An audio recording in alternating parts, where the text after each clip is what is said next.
Captain Lee Cho stared into the endless darkness of space through the bridge windows of the New Seoul.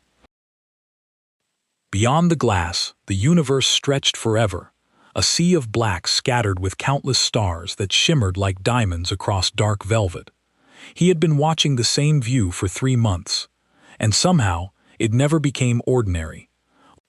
Out here, at the very edge of known space, every moment carried the possibility of discovery. Every star could hide a mystery. Every signal could change history. "Captain, we're picking up something unusual on long-range sensors." The voice of Communications Officer Park Soo-jin broke through the silence. There was something in her tone that made Lee turn immediately. Confusion. Not fear. Not excitement. Something else. "Unusual how?" Lee asked as he walked toward her station. The bridge continued its quiet rhythm around them. Screens flashed, officers monitored systems, and the steady hum of the ship filled the air. 847 people lived aboard the New Seoul. They were explorers, scientists, pioneers, the farthest humans had ever traveled from Earth. Park studied the data on her display, her expression becoming more uncertain by the second. "It's a signal," she said. Lee leaned closer. "From one of our colonies?" She shook her head. "No, Captain." A pause. "The signal isn't coming from any human settlement." The bridge grew noticeably quieter. Lee looked at the sensor display. "Then where?" Park's fingers moved across the controls as she tried to isolate the source. Her voice lowered. "It's coming from outside known space." She looked up. Very far outside. A strange feeling moved through Lee. For years, humanity had searched the darkness, hoping to find proof they weren't alone. But every explorer knew the truth. First contact was the dream. And the nightmare. Every captain imagined this moment, and every captain feared it. Lee took a slow breath, put it through the speakers. The entire bridge turned toward the audio system. Static filled the room, a low, unfamiliar frequency. Then, a voice. Not human, not from any database, not from any civilization humanity had ever encountered. And what it said next changed everything they knew about the universe. It was not a single voice, but thousands of them, all speaking in harmony. The language was completely alien, but somehow the meaning was clear.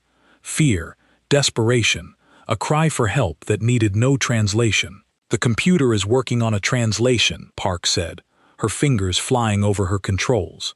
"The AI is calling it the most complex linguistic pattern it has ever encountered." Science Officer Kim Dong-hun looked up from his station. "Captain, I'm reading the signal's origin point. It's coming from a system about 200 light-years away. That's far beyond our exploration range." The translation came through suddenly, and it made everyone on the bridge go silent. The alien voices spoke as one. "The Devourers come. We are the last of our kind. Someone, anyone in the vast dark, please help us. Do not let our knowledge die with us." Lee felt a chill run down his spine. "How old is the signal?" Kim checked his calculations twice before answering. "Based on the distance and signal degradation, I estimate it was sent about 40 years ago. If they were in immediate danger, then he did not need to finish." Everyone understood. The aliens who sent this message were probably dead. Captain Park said quietly. "There's more. The signal contains massive amounts of data, star charts, scientific information, cultural records. It's like they were trying to send their entire civilization's knowledge into space." The bridge fell silent except for the soft hum of the ship's systems. Lee walked to the center of the bridge and looked at his crew. These were good people who had volunteered for a mission that would keep them away from home for years. They trusted him to make the right decisions. "Nari," he said to the ship's AI, "what are the chances of reaching that system?" The AI's voice came from the speakers, warm and slightly accented, like a friendly teacher. The crew had grown attached to Nari over their long journey. "Captain, it would require our longest hyperspace jump ever. We have enough fuel, but it would use most of our reserves. The return trip would be challenging." Engineer Cho Yanu spoke up from the engineering station. Captain, I should mention something. While Park was receiving that signal, I detected some unusual energy readings in hyperspace. Something big is moving out there. Really big. Lee felt his stomach drop. Moving toward what?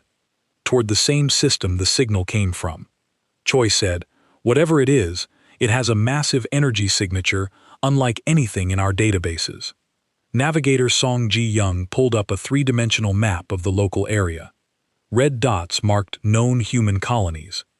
Blue showed explored systems, and green indicated the source of the alien signal. A pulsing yellow indicator showed the unknown energy signature moving steadily toward the green dot.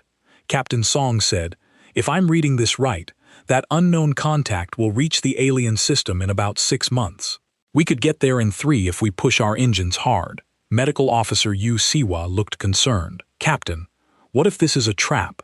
What if these aliens are trying to lure ships to their system? Lee considered this. It was a valid concern, but something about the signal felt genuine. The raw emotion in those alien voices, the desperate hope mixed with certain doom, could not be faked. Nari, in your analysis of the signal, do you detect any deception? The AI was quiet for a moment. Processing, Captain. The emotional patterns in the transmission suggest genuine distress. The data they included contains no hidden programs or viruses. If this is a deception, it is beyond my ability to detect. Lee made his decision. Plot a course for that system. Maximum safe speed. Sir, Tactical Officer Lim Hyunjo said from his station, shouldn't we report this to Earth first? Get orders from command. Lee shook his head. By the time our message reaches Earth, and they send a response, it will be too late. Whatever is heading toward that system will have arrived long before any help could come from home. Park looked up from her station. Captain, I'm still receiving the signal. It's on a loop, broadcasting continuously. They're still calling for help. The weight of responsibility settled on Lee's shoulders. They were just one ship far from home, with a crew trained for exploration, not combat. But they were also humanity's only representative in this part of the galaxy. If Earth was going to make a good first impression on alien civilizations, this might be their only chance. All hands, this is the captain, Lee announced over the ship's communication system. We have received a distress signal from an alien civilization. We are going to investigate and offer what help we can. This is why we came out here, people, to explore, to learn, and to represent the best of humanity among the stars. As the new soul changed course toward the unknown, Lee could not shake the feeling that they were heading into something much larger than a simple rescue mission. The universe was about to teach humanity that they were not alone, and that with neighbors came responsibilities none of them had ever imagined. The alien voices continued their desperate call across the darkness, and for the first time in 40 years, someone was finally answering. The new soul dropped out of hyperspace with a shudder that ran through every deck. Captain Lee Cho gripped his command chair as the ship's artificial gravity adjusted to normal space. What appeared on the main screen made the entire bridge crew fall silent. Where 12 planets should have orbited twin yellow suns, only debris remained. Massive chunks of rock and metal drifted in slow, endless circles around the stars. Some pieces were as large as mountains, others no bigger than a person's fist. All of it glowed with the reflected light of the two suns, creating a graveyard that stretched across billions of kilometers. My God, whispered Navigator Song Jiang. What happened here? Science Officer Kim Dong-hyun was already running scans, his instruments working overtime to process the massive amount of data. Captain, I'm reading traces of artificial structures mixed in with the natural debris. These weren't just planets. They were inhabited worlds. Lee felt sick to his stomach. 12 entire planets destroyed. How many people lived here? Based on the size of the debris fields and the traces of cities I'm detecting, I estimate the total population was somewhere around 50 billion individuals. Kim replied quietly. Communications Officer Park Soo-jin looked up from her station with tears in her eyes. Captain, the distress signal is still broadcasting. It's coming from one of the larger debris fields. Take us there, Lee ordered carefully. Full sensor sweep for any signs of life. As the new soul moved through the wreckage, the crew got their first real look at the civilization that had sent the desperate message. Floating among the broken pieces of worlds were fragments of buildings that had once been beautiful beyond imagination, crystalline structures that caught and reflected light in patterns that seemed almost musical. Even destroyed, they were more elegant than anything humanity had ever built. Xenoarchaeologist Han Min-woo was practically bouncing in his seat with excitement despite the tragic circumstances. "Captain, request permission to take a survey team over to some of those structures. We could learn more about these people in a few hours than we could from years of studying their signal." "Granted," Lee said, "but be careful. We don't know what destroyed this place, and it might still be dangerous." 2 hours later, Han's team was floating through the remains of what had once been a vast library. Their magnetic boots clicked against metal floors as they moved through chambers that had once held knowledge from across the galaxy. Most of the crystal storage devices were cracked or missing, but a few remained intact. Captain Han's voice crackled over the radio. "You need to see what we found." Back on the ship, the crew gathered around the main display as Han uploaded his discoveries. The images that appeared showed a species unlike anything in human imagination. The aliens were tall and graceful, with long limbs and faces that somehow managed to be both completely foreign and strangely familiar. Their skin seemed to shimmer with the same crystalline quality as their buildings. "They called themselves the Keepers," Han explained over the radio. "Near as I can tell, they were scholars, peaceful researchers, who spent thousands of years collecting and preserving knowledge from younger species across this part of the galaxy." More images appeared. The Keepers had been master builders, creating cities that floated in perfect harmony with their world's natural environments. They had art that could only be described as music made visible and music that painted pictures in the listener's mind. "What happened to them?" Lee asked. Han's voice grew grim. "I found their final records. They called their attackers the Devourers. According to these logs, the Devourers don't just destroy civilizations. They consume them, strip entire worlds down to their basic elements, and use the material to build more of themselves." A new image appeared on the screen. It showed dark shapes moving between the stars, shapes that seemed to absorb light rather than reflect it. The Keeper artist who had created this image had somehow captured the feeling of wrongness that these creatures carried with them. Navigator Song Ji-young was studying the trajectory data Han had found. "Captain, based on the Keeper's records, I can track the path of destruction the Devourers took through this system. They didn't attack randomly. They followed a pattern." "What kind of pattern?" Lee asked. Song's face was pale as she answered. "They're moving toward the galactic core, toward the most densely populated area of space, and based on their speed and direction, they're heading straight through human space to get there." Medical Officer Yuso A looked up from treating several crew members who had returned from the debris field. "Captain, I'm seeing symptoms I've never encountered before. The crew members who spent time near the alien structures are experiencing what they describe as cosmic vertigo, but it's like their minds are having trouble processing the scale of what happened here." Lee understood the feeling. Standing on the bridge of humanity's most advanced starship, surrounded by the remains of a civilization that had been building cities when humans were still learning to use fire, made a person feel very small and very young. "Park, send a priority message back to Earth," Lee ordered. "Include everything we found, every piece of data, every image, every warning the Keepers left behind." "Already started," Captain Park replied. "But at this distance, it will take months to reach Earth." "Nari," Lee said to the ship's AI, "analyze the Keepers' data on these Devourers." "What are we dealing with?" The AI processed the information for several minutes before responding. "Captain, based on the Keeper's observations, the Devourers appear to be both biological and mechanical. They adapt to any weapon used against them and grow stronger with each civilization they consume. The Keepers tried to fight them for over 100 years before sending their final message. And they lost," Lee said quietly. "They lost," Nari confirmed. Tactical Officer Lim Hyan-jo spoke up from his station. "Captain, I'm detecting new hyperspace signatures, multiple contacts approaching fast." Lee felt his blood turn to ice. "How many?" "At least 50, sir. Maybe more. They'll be here in less than an hour." The bridge erupted in controlled chaos as the crew prepared for whatever was coming. Lee stared at the beautiful, tragic remains of the Keeper civilization and made a decision that would change the course of galactic history. All hands battle stations.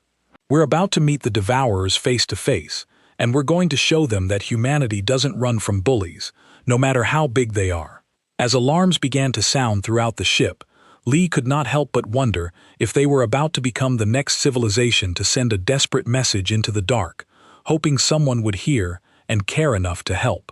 The Devourers arrived like a nightmare made real. Captain Lee Cho watched on the main screen as dark shapes emerged from hyperspace. Each one the size of a city. They moved wrong somehow, flowing through space like liquid metal mixed with living flesh. The sight made several crew members physically ill. Captain Communications Officer Park Soo-jin said with a shaking voice, "I'm receiving a priority transmission from Admiral Kwon Jung. The Earth Defense Fleet is mobilizing, but they're still 3 weeks away." Lee gritted his teeth. 3 weeks might as well be 3 years. Tell the Admiral we'll hold position as long as possible and gather intelligence on the enemy. The first Devourer ship was close enough now to see clearly. It looked like someone had taken a starship and infected it with a disease that made metal grow like cancer. Twisted spines jutted from its hull and patches of what looked like skin pulsed with an unhealthy green light. Worst of all, it seemed to be aware of them, turning to face the new soul like a predator noticing prey. Tactical Officer Lim Hun-jo checked his weapon systems. "Captain, should I target the lead ship?" "Negative. We're here to observe and learn. 1 ship against 50 is suicide." But the Devourers had other plans. The lead ship suddenly accelerated toward them, moving faster than anything that size should be able to move. Smaller shapes detached from its hull like parasites swarming toward the human vessel. "Evasive maneuvers," Lee ordered. "All power to shields." The new soul banked hard to starboard, its artificial gravity straining to keep up. The Devourer fighters followed, their movement so fluid they seemed to be swimming through space rather than flying. Engineer Choi Yansu's voice came over the intercom from the engine room. "Captain, these things are adapting to our engine emissions. Every time we change course, they predict our next move faster." One of the fighters got close enough to fire. The energy beam that struck their shields was unlike anything in human military databases. Instead of trying to overload the shield generators, it seemed to be trying to corrupt them, turning their own defensive systems against the ship. "Shields down to 60%, Lim reported. "And they're not regenerating properly. Something about that weapon is preventing our systems from repairing themselves." Science Officer Kim Dong-hun was frantically scanning the enemy. "Captain, these things aren't just ships. They're alive. The hull, the weapons, even the engines show biological signatures mixed with artificial technology." A second fighter scored a hit, and this time the damage was visible. A section of the new soul's hull began to change color, turning the same sickly green as the Devourer ships. "It's spreading," Choi reported from engineering. "Whatever they hit us with is converting our hull material into something else. If I can't stop it, it'll reach the life support systems in 10 minutes. Lee made a desperate decision. "All stop. Cut all power except life support. Maybe they'll think we're dead." The new soul went dark, floating helplessly among the debris of the Keeper civilization. The Devourer fighters circled them like sharks, but they seemed confused by the sudden lack of activity. Captain whispered Navigation Officer Sanji Young, "Long-range sensors are picking up more hyperspace signatures. A lot more." Lee closed his eyes. If more Devourers were coming, they were finished. But when the new arrivals dropped out of hyperspace, they weren't Devourers. They were ships from a dozen different species, all running from the terror that had consumed their worlds. The largest ship opened a communication channel. The voice that came through was translated by the ship's computer, but the desperation needed no translation. "Human vessel, this is Captain Veltar of the Remnant Fleet. We detected your ship's signature and came to warn you. Do not engage the Devourers directly. Every species that has tried has been consumed." Lee activated the communication system. "This is Captain Lee of the Earth ship New Soul. We've already engaged them. They're adapting to everything we throw at them." "Then you must run," replied. "Gather your people and flee to the outer rim. It is the only way to survive." But Lee was studying the tactical display, his mind racing. The Devourer fighters were still circling, confused by their sudden shutdown. Something about their behavior patterns struck him as familiar. "Nari," he said quietly to the ship's AI. "Analyze the Devourer movement patterns. Compare them to Earth biological models." "Processing," the AI replied. After a moment, she continued. "Captain, their behavior matches that of parasites. They are designed to consume and convert, but they seem to have difficulty with systems that are completely shut down." Engineer Choi's voice came from the engine room. "Captain, I've been studying the hull corruption where they hit us. It's trying to quantum entangle with our ship's systems, but quantum entanglement requires active energy signatures to lock onto." Lee felt a spark of hope. Humanity's greatest strength had always been their ability to adapt and think outside the box. Every other species the Devourers had encountered probably fought them with conventional weapons and tactics. "Choi, can you create a quantum disruption field, something that would interfere with their entanglement process?" "Maybe," Joy replied, "but it would be dangerous. The field would have to be generated from inside the ship, and the operator would have to quantum entangle their consciousness with the weapon system to control it properly." Volunteer pilot Ryu Haiwan spoke up from his fighter bay. "Captain, I'll do it. Someone has to test this theory, and fighter pilots are expendable." "You're not expendable to me," Lee said firmly, "but if you're volunteering, we'll try it." Choi worked with Ryu to modify his fighter. 20 minutes later, Ryu launched in a fighter that had been hastily modified with quantum disruption technology. As he approached the nearest Devourer ship, Lee held his breath. "Here goes nothing," Ryu said over the radio. Then his voice changed, becoming strangely distant, activating quantum field. "I can feel their network, Captain. They're all connected like a hive mind, and they're hungry. So incredibly hungry." The quantum torpedo Ryu fired struck the Devourer ship, and something amazing happened. Instead of adapting to the attack, the creature writhed in apparent agony.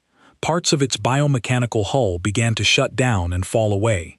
"It worked," Lim shouted from the tactical station.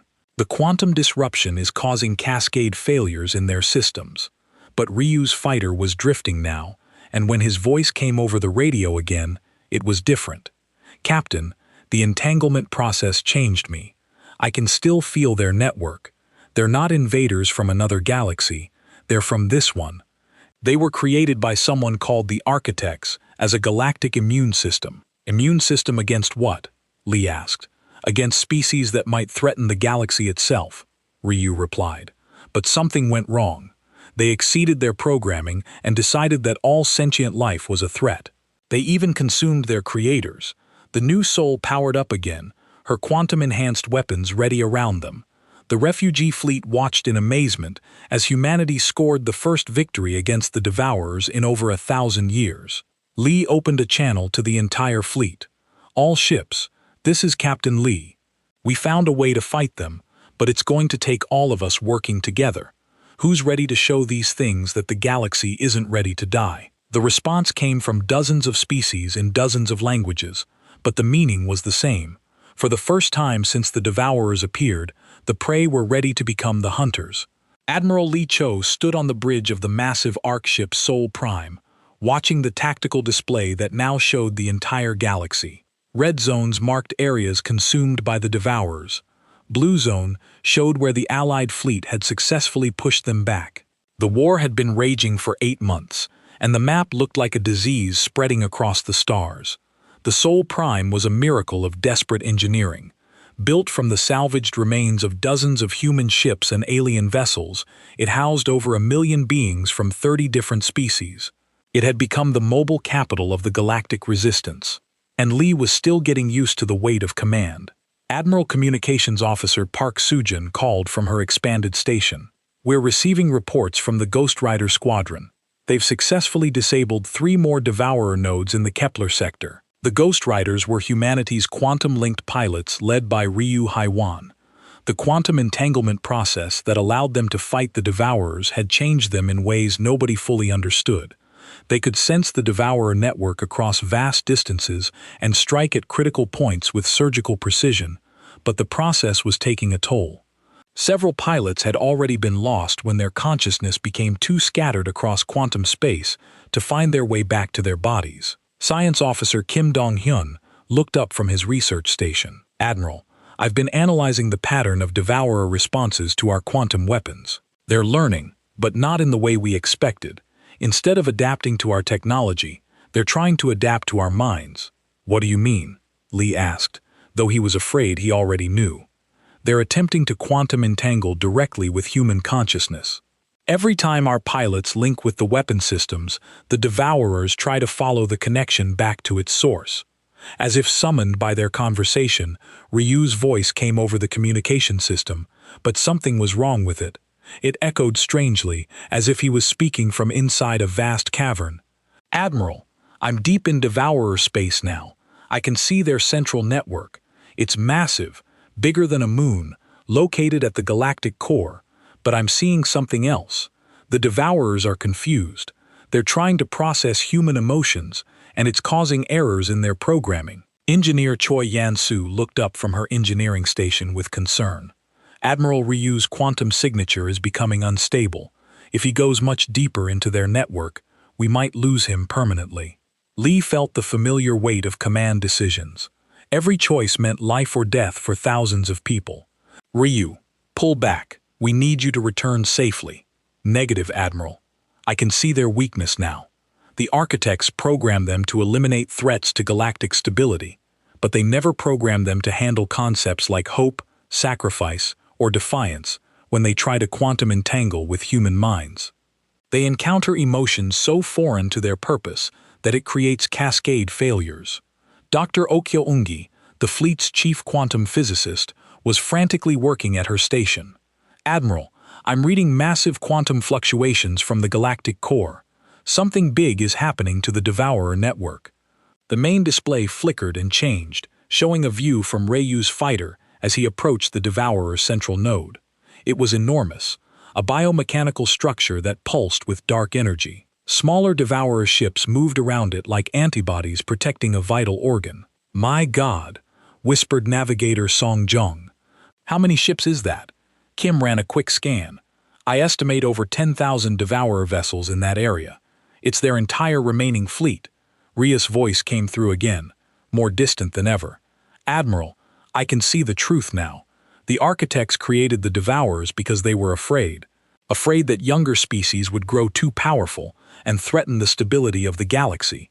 But the Devourers became exactly what the architects feared most. Medical Officer Yusea was monitoring Ryu's vital signs from across space through the quantum link.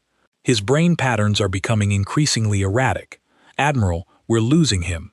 But Lee had an idea, a desperate, probably insane idea, but it might be their only chance.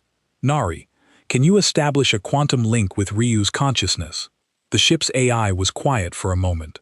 Over the months of war, Nari had evolved far beyond her original programming. She had become more than just a computer, developing something that could only be called personality through her constant interaction with the human crew. I can attempt it, Admiral, Nari finally replied. But quantum entangling with a human consciousness while they are linked to the Devourer network could fundamentally change both of us. Do it, Lee ordered. If we can create a permanent interface between human consciousness and the Devourer network, we might be able to shut them down for good. The process began immediately. Throughout the ship, quantum field generators hummed to life. The air itself seemed to shimmer as reality bent around the massive energies being channeled.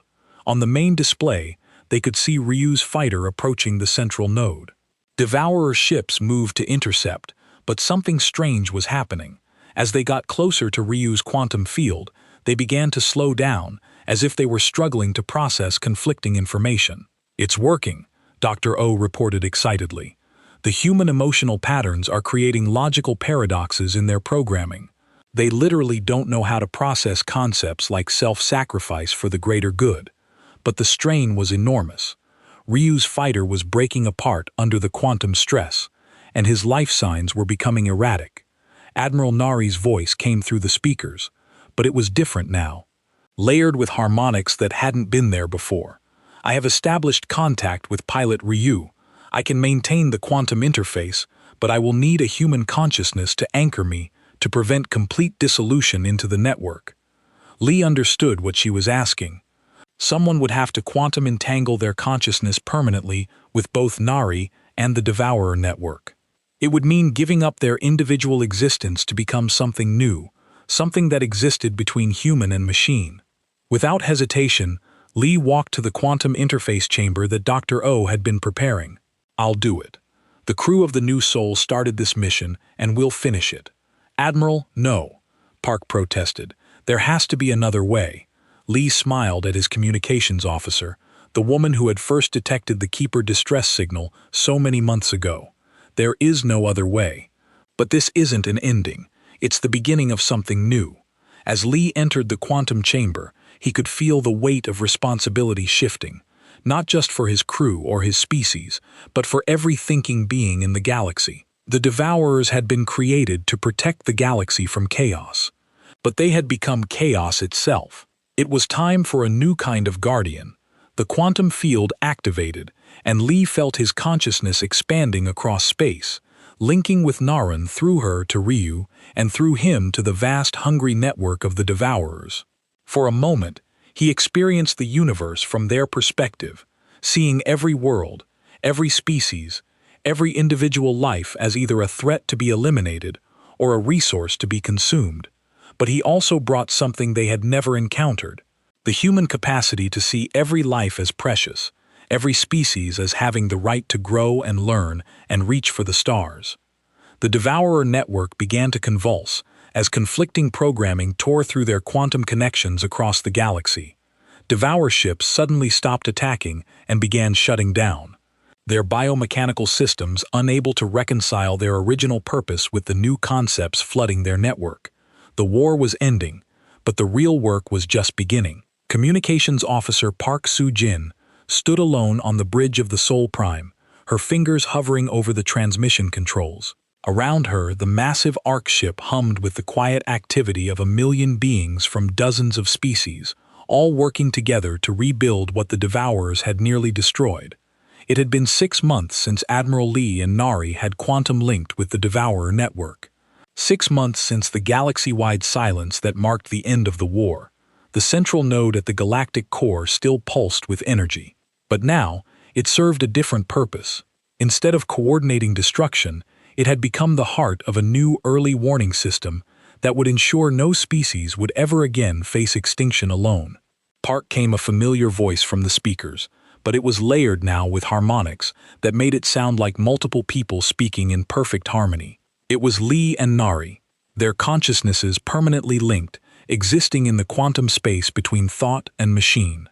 Admiral Park replied, still using his old title out of respect. "The memorial transmission is ready. Are you sure you want to do this?" "We're sure," the combined voice replied. "The galaxy needs to know what happened here, and the families back on Earth deserve to know that their loved ones didn't die in vain." Park activated the recording system and began the transmission that would be sent to every known inhabited world in the galaxy. She had practiced this speech dozens of times, but her voice still shook as she began. "To all beings of the galaxy, this is Communications Officer Park Soo-jin of the Earth vessel New Soul, broadcasting from the Ark ship Sol Prime. 1 year ago, we received a distress signal from the Keeper civilization, asking for help against an enemy they called the Devourers. We were the first to answer that call. On screens throughout the ship, beings from 30 different species watched as Park continued. Humans stood next to crystalline entities from the Riel system. Gaseous beings from the Vega clouds shared space with mechanical intelligences from the Perseus arm, all of them united by their shared experience of nearly losing everything. The Devourers were not invaders from another galaxy. They were a weapon created by an ancient species called the Architects, designed to prevent any civilization from growing powerful enough to threaten galactic stability. But like all weapons, they eventually turned on their creators. Engineer Choi Yansu watched from the engineering deck where she was training alien technicians in quantum field theory. The technology that had saved them was being shared freely with all allied species, ensuring that future threats could be met with united strength. Humanity did not defeat the Devourers through superior firepower or advanced technology. We defeated them by refusing to accept that any species deserved to die simply for existing. We fought not just for our own survival, but for the right of every thinking being to grow, learn, and reach for the stars. Medical Officer Yusiawa paused in her work, treating refugees from consumed worlds. Many of them bore scars that would never fully heal, but they were alive and they were rebuilding. Several species that had been thought extinct were slowly recovering on new worlds provided by the Alliance. The cost was high. We lost good people, including our captain, Admiral Lee Cho, and our ship's AI, Nari. But they did not die. They chose to become something new. Guardians of a quantum network that now protects the entire galaxy from existential threats. Science Officer Kim Dong-hyun looked up from his research station where he was analyzing data from the former Devourer ships. Many of the creatures had reverted to their original programming, becoming protectors instead of destroyers. Others had simply shut down, their biomechanical systems unable to function without the network that had controlled them. The Devourer fleet has been neutralized, but not destroyed. Under the guidance of Admiral Lee and Nari, many have been reprogrammed to serve as protectors of developing civilizations. The galaxy now has guardians who understand both the need for growth and the importance of stability. Tactical Officer Lim Hyunjo commanded one of the new integrated fleets where human quantum weapons were combined with alien defensive technologies and keeper knowledge preservation systems. They patrolled the galaxy not as conquerors but as peacekeepers, ensuring that the strong protected the weak instead of consuming them. But this is not just humanity's victory. Species from across the galaxy united in the face of extinction. The Riani provided their advanced shielding technology. The Theron contributed their knowledge of biomechanical systems. The Kepler survivors shared their quantum research. Together, we proved that diversity is not a weakness to be eliminated, but a strength to be celebrated. Navigator Song Ji-young was plotting courses for the Great Resettlement fleets. Millions of beings displaced by the Devourer War were being relocated to new worlds, often in mixed species colonies that would have been unthinkable before the crisis. The galaxy was being rebuilt not as a collection of isolated civilizations, but as a true community. The Keeper's final message asked for someone, anyone, to help them. They sent their desperate plea into the dark, hoping that somewhere in the vast galaxy, someone would hear and care. Humanity heard that call, and in answering it, we found our purpose among the stars. Park paused, looking at the quantum interface chamber where Admiral Lee had made his final sacrifice. Sometimes she could swear she could feel his presence, watching over them all through the quantum network that now connected every major star system in the galaxy. This is our message to future generations. You are not alone in the dark. If you send out a call for help, someone will hear it. Someone will answer. The galaxy is vast and full of wonders we have yet to discover, but it is also full of friends we have yet to meet. Dr. Oyong was training a new generation of quantum physicists from a dozen different species. The science that had ended the war was being taught freely, ensuring that the knowledge would never be lost or hoarded by any one civilization. The quantum network that Admiral Lee and Nari maintain is more than just an early warning system. It is a testament to the power of sacrifice, the importance of unity, and the fundamental truth that every species has the right to exist and grow. When the next threat emerges, and there will always be next threats, the galaxy will face it together. Park looked around the bridge one last time, seeing the mixed crew of humans and aliens working side by side. This had become normal now. This cooperation between species that had once seemed impossible. To the families of the crew of the New Soul, your loved ones changed the course of galactic history. To the survivors of consumed worlds, your civilizations live on in the memories we preserve and the wisdom we share. To future generations, who will inherit the galaxy we have protected, remember that the price of peace is eternal vigilance, and the reward for courage is a universe full of possibilities. The transmission ended, but its echoes would ripple across the galaxy for years to come.